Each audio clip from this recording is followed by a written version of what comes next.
This is just the most adorable little small town. I think it's one of the best places to raise a family. Well, what's nice about Cape May is that you could describe almost all of the businesses as mom and pops. You want to go there and experience Cape May. You have a problem, people rally, you feel the love, and you know how important we all are to each other. Welcome to Cape May Trading Post at Della's, a coastal community store. All right, Brian, thanks for joining us, man. Thanks for having me. It's great to have you on. Yeah. Where are we sitting right now? Well, we are in the beautiful Byrne Community Center at the Wildwood Recreation Department, the athletic complex they have here. You got the football field to the east, baseball field to the west. Yep. A couple playgrounds here, and they've really done a lot with this facility over the last 10, 15 years or so here. Yeah, I mean, we are a Cape May-based show, but this is Cape May community, right? From Wildwood Crest, down to Cape May. They have all these little gyms and little nooks and crannies, outdoor courts where people play in community. What do these little rec centers mean to the community? You work at the Wildwood one, Crest one. So first of all, and I know you can appreciate this, as a guy who grew up in Northeast Philly, Yep. you couldn't get into a rec center. No way. In the wintertime. You just couldn't get in. They either weren't open or they had specific programs going on. And the great thing about this island here in the Wildwoods is that you have 3 beautiful recreation facilities, North Wildwood here in Wildwood, and then over in Wildwood Crest at the Crest Pier Recreation Center. And there's just countless opportunities for kids to get in and play. And it's probably one of the main reasons why this island is a lot of people who aren't here in the Wildwoods, and this goes for the Cape May community a little bit in Middle Township and everything else, but it's such a basketball community in the wintertime. People wouldn't realize that, but it really is. I always say, the only place you'll find a crowd in January in Cape May County is at a high school basketball game. Or the Seaview, but Yes. that's either here or there. Yeah. Just paint a picture, with a broad brush, if you would, of what this community is from a sports perspective. I've been fortunate to get involved, and several individuals have got me involved with Lower Cape May Regional Football, and it's been a blast. A lot virtually, some in person, media, fundraising, coaching, strength training, a little bit of everything. And it's been a blast, and it's an area that, in my opinion, I enjoy working this area because there's, I think, a need for it. Compared to maybe Northeast Philly, where you and I grew up, where there is an abundance of coaches and parents, community leaders, people. Now, that's not saying in this community there isn't those individuals. There's just less, in my opinion. So to see a lot of individuals step up in this area are pillars in this community, like legends in this community, because they pull the weight of 5 parents and 4 community leaders like where we're from. So it's been fun to be a part of it because you really can make change and impact and see it right away. Where maybe up where we're from, Bucks County, Montgomery County, Northeast Philly, it's 20 high schools, 20 private, 20 public, chaos. Sports are just culture, everything. It's college, pro, everything. So I'm long-winded, but it's been a fun community to be a part of because I think it's inviting. There's a need for it. People appreciate it, and the kids respond really well to it. Well, I think from a community standpoint, what you see here, as opposed to what you won't see in the areas that you spoke of, is that generally speaking, you see a group of kids growing up playing sports. That's the group of kids that's going to be your next group of impactful athletes at the high school level. You're not talking about an Archbishop Wood for football where you're grabbing kids from all over the place and then they come in, they mesh together. So I think that really lends to the sense of community in that the people that are into local sports here, when a kid walks onto a high school basketball floor as a freshman, that's not the first time most of those people saw that kid play. They saw him or her play as a 5th grader, as a 6th grader, all growing up. No matter what sport it may be, basketball, baseball, softball, whatnot. It's end of the road here, right? Well, for example, there's nowhere else to go. You have a baseball team at Lower Cape May that is probably going to have a pretty good season this year, and I know this because my son was part of it. He was one of only a couple kids from over here in Wildwood that played on it. But these kids a lot of those kids, 5 or 6 of them all played on the same travel baseball team growing up. So they played together, and the people got to watch them, and the coaches and whatnot. And now they're all playing together at the high school level. I think that lends to the sense of community, and that it's such a small area that everyone, it's that old cliche, everyone knows everyone's business. That can be good and bad. From a local sports perspective, I've always said there's nothing greater in a high school sports setting when neighborhood kids do well. We know where high school sports is going now, where you have, for better or for worse, you have non-public schools can bring kids in from all over the place. Public schools now use choice school to bring kids in, and there's transferring all over the place. But when you have a group of kids that's from your immediate neighborhood, your immediate area, and you see them develop and grow, and they go to the high school level and have success in a particular sport, I think that's what really galvanizes a community when it comes to the local sports aspect, to be able to experience something like that. You've been down here, like you said before, 30 plus years. Take us back to your farthest recollection, history-wise, when it comes to community sports, the sports leaders at that time, big-time athletes from this area, athletes that were coming to this area, like paint a picture of what it was like here 30 years ago to kind of what it's transcended to now. Well, first of all, there's a lot more sports now. When I came down here 30 years ago, there was no girls soccer. There was no lacrosse. There were certain schools that maybe didn't have a sport like a golf or whatever it might be, that have since added those sports. So we've seen it grow. I think we all know what the impact can be on young people just participating in sports, whatever it might be, whether they're a multi-sport athlete. We're here at the Byrne Community Center in Wildwood, and Wildwood's one of those places because it's one of the smallest public high schools in New Jersey, that many of their athletes are playing 3 sports. Basically, if you have any kind of ability and you want to play, you have a spot on the team. You don't have to try out against, 90 people trying to make a basketball team, or 120 people trying to make a football team. Mm-hmm. If you want a spot, you have it, because that's what they need here. But I would say when I first came down here, it's kind of like anything else anywhere, in that, now you have the proliferation of social media, and the exposure these kids get, the exposure they can create on their own through their own social media. When I first came down here, I came down here to write for the Cape May County Gazette and the Wildwood Leader, 2 weekly newspapers. So you would cover, say, a basketball or a football game on a Friday, but you couldn't read about it until the next Wednesday's paper came out. Well, those days are long and gone. I mean, if that story's not posted online within a few hours after the game, it's old. So, that part's different. I don't think kids are any different. People say they are. I don't think kids are any different. There's differences with social media and things like that, but I think generally speaking, it is definitely a different. Being down here is a little bit different. We're kind of tucked away in this corner of the world in Cape May County, and our community. You see it even in wrestling at Lower Cape May. They have a great program there. All those kids come up through their youth program. Everybody's been watching them, and They have a strong youth program. Yeah. I talk to Billy all the time too. I have a lot of respect for what he's done to build that youth. That is hard to do, where everyone's on the same page, top down. And it ripples out into the community of like passion and excitement, and like, because that's what the show's all about at the end of the day. What we're trying to do is like talk about this community, and he's created a community there. Like the pictures of, I haven't been able to get to a match just because of travel and playing and life, but you see the pictures of the crowds and all that. Like that doesn't happen. High school basketball games, but other than that, what I would tell you is, can't even get into the gym. I don't think, obviously my role as a media person, we live stream games, and then we're football, basketball heavy. But the last few years, we've done a wrestling match or two over at Lower Cape May.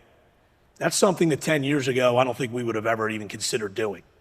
And now when we go back and we look at our streaming numbers, those wrestling live streams will outperform basketball and sometimes outperform a football game. Wow. So it just goes to show you, I think if you have a coach and you have people and kids that put the time in, you can be successful no matter where you are, whether you're in this little corner of the world here in Cape May County, or if you're in the big city in Philadelphia, New York, Washington, Baltimore, whatever it might be. Take our group through just kind of what a journey, a snapshot, and what it could look like for you seasonally. Like, okay, in the fall, I'm calling football in this. In the wintertime, I'm calling this. The springtime, I'm doing this. At summer, we're doing a little bit of this. Like, it kind of take people into your life now of what like your kind of modern media is and what you're up to. What I've gotten over the years is the appreciation of the parents and the people in the community. Hey, you know, you covered that cross-country meet. You know, there's a county championship cross-country meet. You covered that cross-country meet. You covered that field hockey game. You covered that girls lacrosse game. And I think people appreciate that, the fact that we do try to cover everybody. You know, but we do, you know, every Friday night we'll have a football broadcast. Yeah, it's on YouTube and Facebook. And that runs from where? Like, what's your northernmost? So we generally do, down this way, we generally do Wildwood and Lower Cape May and Middle Township. And then for basketball, we'll do Cape May Tech, Lower Cape May, Middle Township, Wildwood So Catholic. you're truly covering just this area, Yes. which doesn't get covered. And that's where I'm going to. Like, tell me about the pride you take in it, because people down here, first off, say you do a great job, and you're a humble guy, and you appreciate that and all. But like, it's important what you're doing because there's a lot of people down here. Like, talk about that. I know you're going to be humble about it, but truly talk about like why you do it, why you have pride in it. Because again, like this isn't where you and I are from, where there's 6 publications and there's papers and there's Twitter and there's just a guy that covers it for the school. There's none of that. It's the coach running the Twitter, Right. And it's Brian Cunniff. So, you know, it is humbling when you get the response to certain things that you cover and do. And that's really where I get the enjoyment out of it. I mean, the good thing about it for me is, well, I'll start this way. I came down here probably like a lot of people getting out of college, first job in media. The idea was, oh, I'll be down there a couple years. I'll get some experience and move on to bigger and better things. Well, I got down here, and they have that expression down here, you get sand in your shoes and you don't want to leave. Well, that was me. So, okay, so how do I figure out how to make this work? Because obviously when you're in local media, high school sports, especially down here, you're really not going to make a living wage off it. So, okay, whether that was working at a local rec center on the side part-time, bartending for a dozen years like I did, and then I was able to transition into getting a job in recreation in Wildwood Crest full-time, and being the town's public information officer as well, to now the media stuff becomes a part-time job. I start my own website. I'm my own boss. You know, we do get some sponsorship money into to help cover the costs and help me make a couple dollars. I really don't make a ton of money off the thing, but I'm able to pay people. It's something that I enjoy doing. And you know, I don't foresee myself ever not doing it in some capacity. You get to enjoy it. I think there's a level of respect there too when you've done it for so long. Yeah. When you're after a story, so to speak. Access. You sure. you can get access to coaches and athletic directors. They get back to you immediately. You know, you're not some Joe Schmo calling from a publication way up the road that's just looking to do a story on the star player. Mm-hmm. You know, and some of the things that we've been able to do because of just our presence in the community. I remember one year we actually got the start of a basketball game changed by an hour because of one of our conflicts. Like that wouldn't happen anywhere else. Yeah. Someone, a school actually said, hey, you know, we're in a jam here. We have this. Oh, we'll move it for you. So like that stuff can happen down here. You know, and you just get, I think what happens is you have people that understand what you're trying to do and the mission of what you're trying to do, and they help you do it. I've always said this, one of the great things that I've seen from a media perspective happens every year at Lower Cape May. And I think every school should do it. And some do, but I think Lower Cape May does it the best.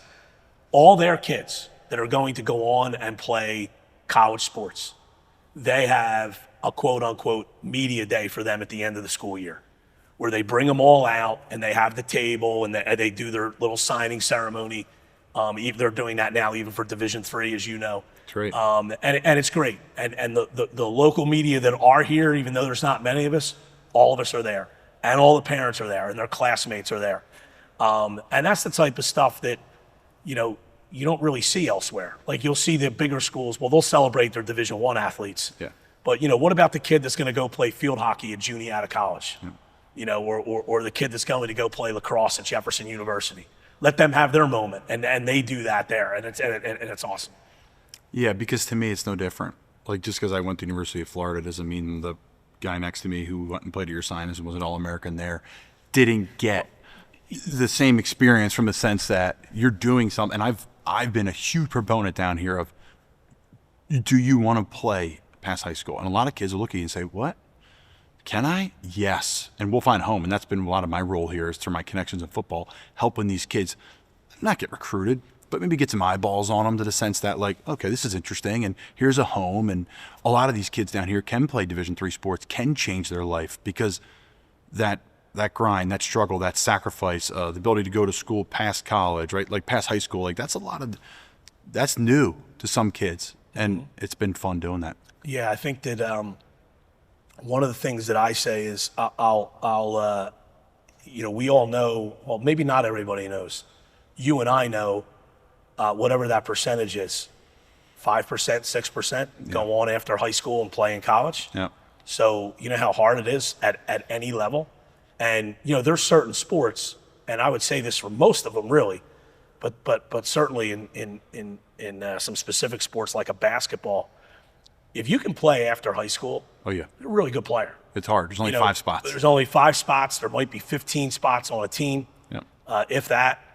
And, you know, whereas you'll see some rosters of some other sports, they kind of load up a little bit. You'll see a doubt. Division III baseball program might have 35 kids on a roster. They play 9. Yeah. Okay. And to go and play though at any sport, anything, kid we coach, Jackson Brown's playing lacrosse now, Division III. Like so happy from him. He was like just the best kid to coach and was just a prime example of like going to play in college. Not the best athlete, but did everything right. Develop a punting skill because of Sam Lawler getting him up the road to work with coop kicking was really good. I think it's 5-star, but neither here nor there, right? Like the community members in this town pull through. Since your time, you know, your 30 plus years covering here, is there any certain stories that you love to tell that kind of talk about the community and sports and how it's kind of interwoven together? Well, I think anybody who knows sports in this area knows the story of Frank Vogel, basketball player at Wildwood High, Division III kid playing at Juniata, and at the time, you know, his whole thing was, you know, he wanted to be a Division I basketball coach. Well, you're not going to be able to do that at Juniata going that route. So he writes letters to Kentucky when Rick Pitino was there, and just keeps writing letters and letters and letters. So finally they answer him. And I may get some of this wrong. I don't think they promised him anything. But he goes down to Kentucky, persistent, ends up as a manager, ends up playing on their JV team. Kentucky at the time had a JV team. I don't know if they still do. And ends up stays, I believe, as a graduate assistant / video coordinator. Rick Pitino gets hired by the Boston Celtics, takes him with him. There you go. Works his way up. Eventually he's an assistant with the Sixers, assistant with Indiana. Indiana fires their coach. He becomes the head coach. Following year, he has him in the conference finals. You know, then he ends up in Orlando, ends up with the Lakers, won an NBA title with them. I mean, this is a guy that grew up on Hollywood Avenue in Wildwood Crest, who, if he walked through the door here, you'd say, his yearbook picture would probably say least likely to become an NBA head coach. How did the town form him in that young age to be that mature to write those letters? Like, was it certain community members? Is it parents? Is it the whole place? Is it him? What is it? Well, I think he was identified early as someone who really had a good head for the game of basketball, even though he may not have been the greatest player.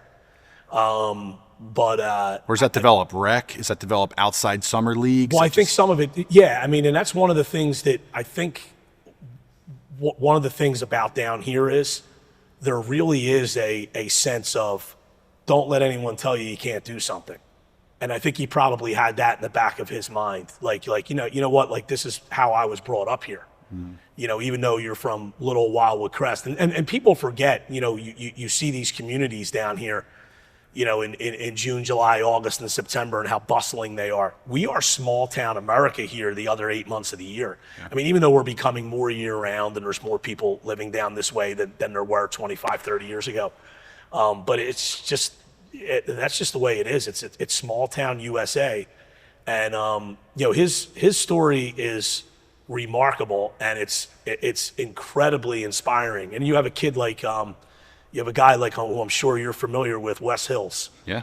Okay, Wes went to Wildwood here, set all kinds of records, rushing, you know, over 2,000 yards one year.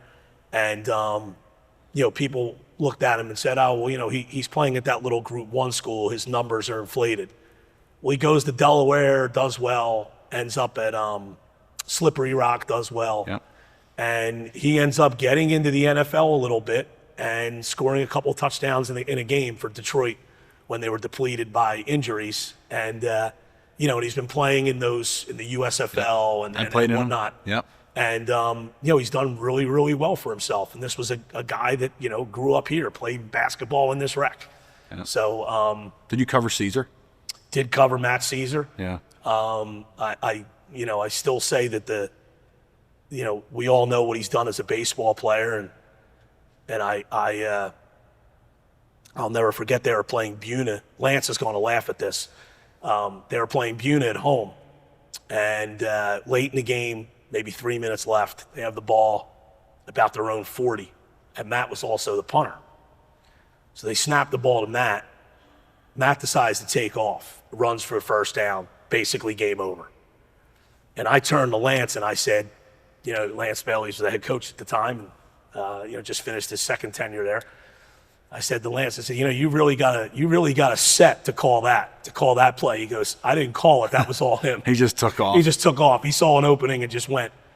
But yeah, I mean, you get to see the special athletes. There's just something different about them. Yeah. I'm sure when people watched you, they said the same thing. But when you watch a kid like Matt, you kind of just said to yourself, if anyone's going pro, it's him. Yeah. You know, and I'll never forget the biggest highlight that I remember with Matt is that they were playing a team. I think it might have been Oakcrest. They brought a kid in. This was baseball. They brought a kid in to pitch to him, who was going somewhere at Division I. This kid was left-handed. And he threw gas, and he comes in to warm up, and everyone is silent because you're just watching this kid, because this is a really special kid on the mound. And he's left-handed. He's probably throwing 88 miles an hour as a lefty at the time.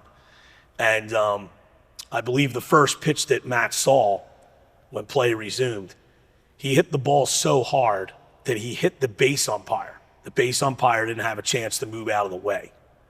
I mean, that was the biggest thing that I remember, that, you know, 95% of the people that would have faced this kid in the batter's box would have had trouble putting the ball in play.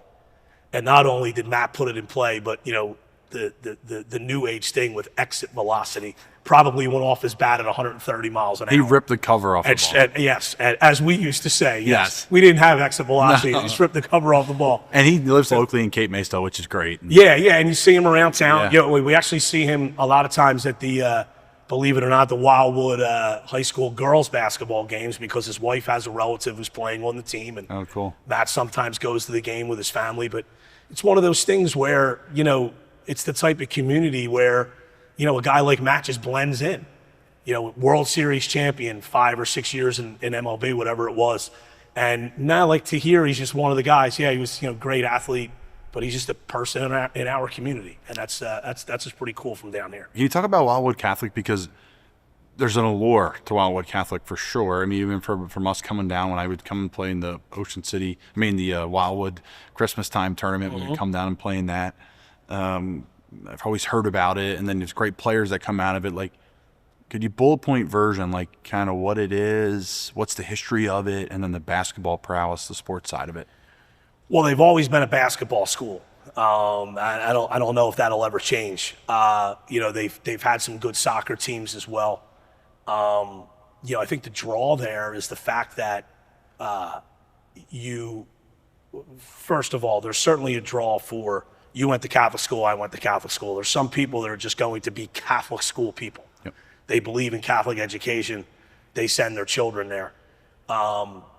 It's a different level of, like, for example, so most recently you had, not most recently, but recently, you had a kid in Anthony Raffa who played there in the mid-2000s who was just electric.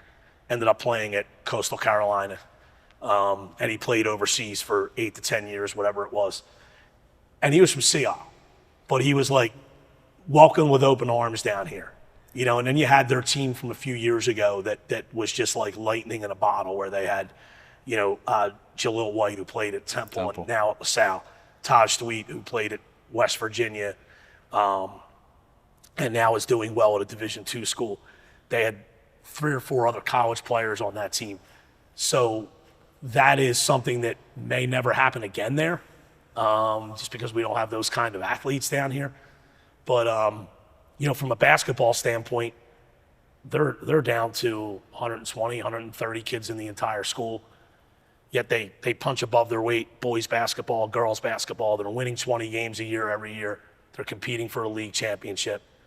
And that's the thing. I mean, we have pretty good basketball down here for the high school level. I mean, there's years where we'll have, between boys and girls basketball, we might have 4 teams competing for a South Jersey championship. You just don't see that, out of one little community.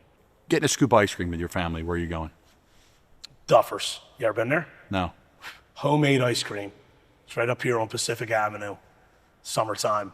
That's the spot. Favorite breakfast spot? I actually like the diner offshore, Rio Grande Diner. Okay. Yeah, good spot. If you had to pick a place to play basketball, indoor, outdoor, Cape May, Wildwood, where are you playing? Well, I'm biased because I work there, but I would still tell you, even if I didn't, Wildwood Crest, the gym is perfect for rec basketball.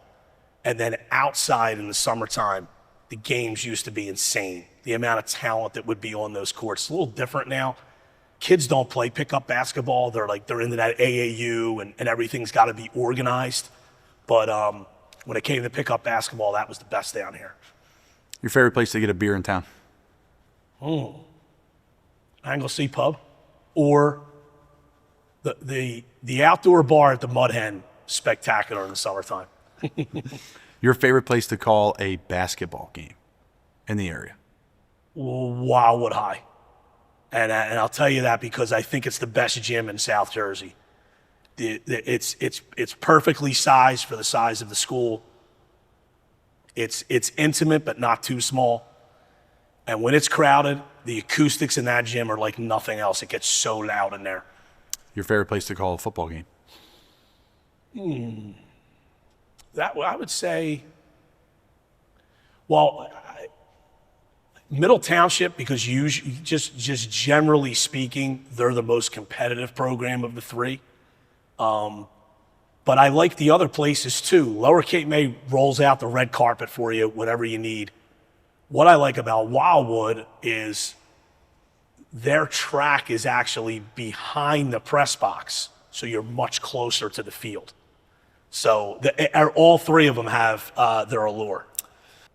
Most memorable sporting event you called in this area? Ooh.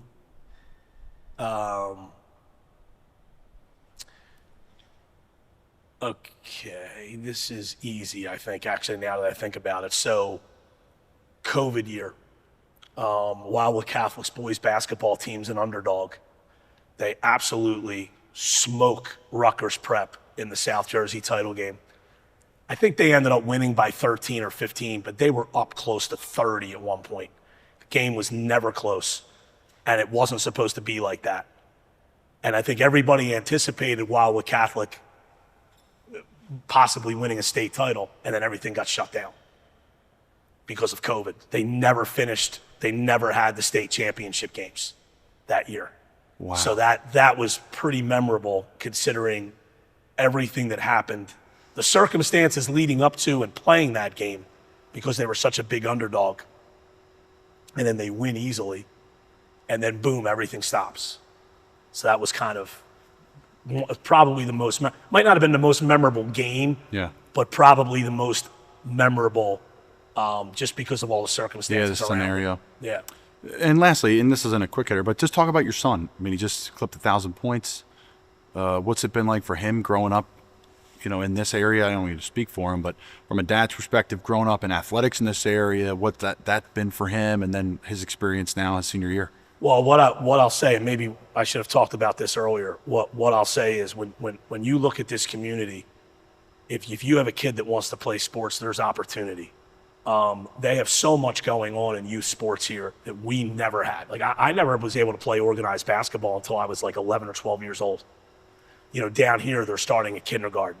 Mm-hmm. They have leagues here for grades K to 2. They have summer leagues all over the place. There's all kinds of rec soccer, club soccer that you can play. I know they have lacrosse programs and field hockey programs. That's one of the things that I would say. Having covered high school sports for 30 years and then having a son go through it, get a greater appreciation of what a student athlete goes through, the euphoric highs, the devastating lows. Mm-hmm. But I think one of the things that parents should appreciate, and I always tried to appreciate this, and I don't want to get too mushy about this or anything, but just the fact that you're able to watch your child play, and sometimes you think in the back of your head, there are people out there that are parents of special needs kids. Mm-hmm. There are people out there, parents who, worst kind of tragedy, lost their children to childhood cancer or whatever it may be. Yep. But the fact that you could, and you get so into the game and you scream and yell and you want your kids to do well and they miss a layup and you bang the wall wherever you're sitting or a bleacher or whatever it might be. But when you sit back and just appreciate the fact that they're able to go up and down and play, and I think for him as well, his mother's number's retired at the school. She's coached at the school for a couple of years. I've obviously covered the school in sports for 30 years. I used to coach there back in the day. And I think that he took a lot of pride in every time he put on a jersey that said Wildwood across it, that he knew he was playing for a school and a community, and it wasn't just about him and the kids he was playing with. And I think kids get that down here. You can go to any game, whether it's at Middle Township, Lower Cape May, Wildwood, wherever it may be, and you turn and you look up in the stands. There are people that go to the games regularly that really don't have much of an affiliation with the school, other than they may have been a graduate, or they may not have been. Mm-hmm. But, there's a section at Wildwood that it's just all older people from the community that go and sit and watch the games. Wildwood Catholic has a little corner that has the same thing. You see it at Lower Cape May, you see it at Middle Township. I think that's pretty neat. And, I think that it's one of those things where it's that old Dr. Zeus thing. I remember when I guess the one thing that got me is, maybe I'm getting too long-winded here, but you're fine. You go and you go through all this with your child. And my son this year had that modified schedule as a senior, so he gets out of school early. So every day he would come to the rec where I would work and shoot before practice or a game. Well, then he came in on the day of his state playoff game that, we were pretty sure they were going to lose. They were a big underdog. And I thought, wow, this is the last time he's going to be in here doing this as a high school basketball player. So they go and they actually played pretty well in the game. They had lost the team by 25 both times they played, and they only lost by 8 this time, and they played their tails off. They just weren't good enough. But then the next day, around the same time that he usually plays, I hear the rim clanging again. And I look out of my office window, and it wasn't him; it was someone else. Oh, but that's kind of what you go through. And there's, I think you just want the memories. I know, my wife was a state championship player, so she thinks back about her winning a state championship. And I think that the great thing about high school sports is, they end in such a devastating manner most of the time, because you usually end your career and your season with a loss. Yep. But then I think afterwards you look back at the fun and the experiences you had, the people you met, that type of thing. And I'm just glad that he's gotten that. I have another son coming up. I hope he gets the same thing. And, you know, that's really what you want out of it. And then all the lessons that go with it that everyone always talks about. You know, being a leader. You know, he was on a team this year that was very young. No varsity experience except for him coming back. He had to be a leader, had to kind of carry them a little bit, probably taught him some life lessons, you know, and I think that's great. Brian, good. Thanks for joining us, man. You're the best. Good stuff. Thanks for having me. Appreciate it.